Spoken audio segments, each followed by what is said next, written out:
Let me introduce you to Speedball's Elegant Writer. This is a calligraphy pen. I'm going to show you today the 2.5 millimeter, which is a medium nib. And this is meant for calligraphic writing. It's an edged nib, so you can see it's fat. It's a 2.5 because it says it's a 2.5 millimeter wide nib. So that's what we're writing with here today.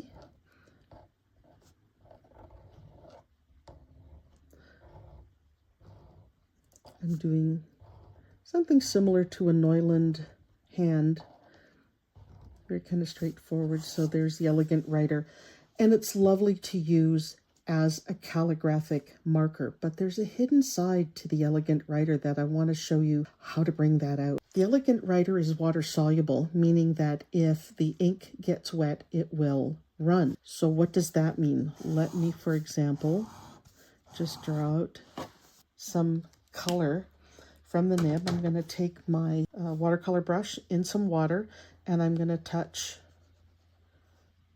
the ink here, and as you can see, it's very water soluble. I'm working on a Canson watercolor paper so that you can kind of see the effect. It works well on watercolor paper, and we'll see as this dries, what you're going to see is a magenta and a cyan color come out of that black, because that's what the black is made up of. It's not just, say, pure black. It is made up of other colors, and you're going to see this. Let me try it again. Pull it down a little bit further so you can see perhaps more of the colors come out. Again, I've made a mark with the Elegant Writer. I'm just touching this with water,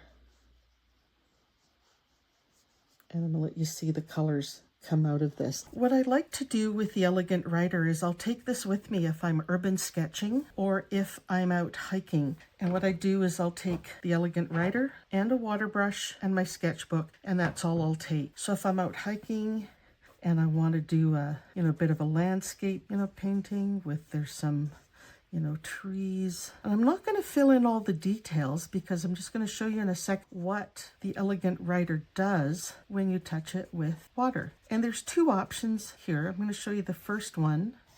Just a little bit of a landscape there, is if I take my water brush, and a water brush, this is the one from Pentel, the Aquash, and there's water in the handle. And all I have to do is squeeze a little bit, and there you go. You can see the water coming off the tip. So I just want the tip of the brush damp.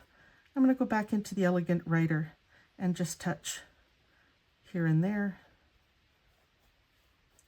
and use this to bring out my drawing from when I'm out hiking.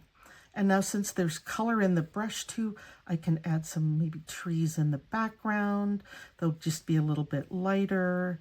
They look like they're a little bit further away, but great for working in a monochrome almost style. I'm going to show you what's going to happen if I do the same technique with not a lot of detail. I'm just going to put some trees in here, a little bit of detail. I'm going to show you now what happens if I spray this lightly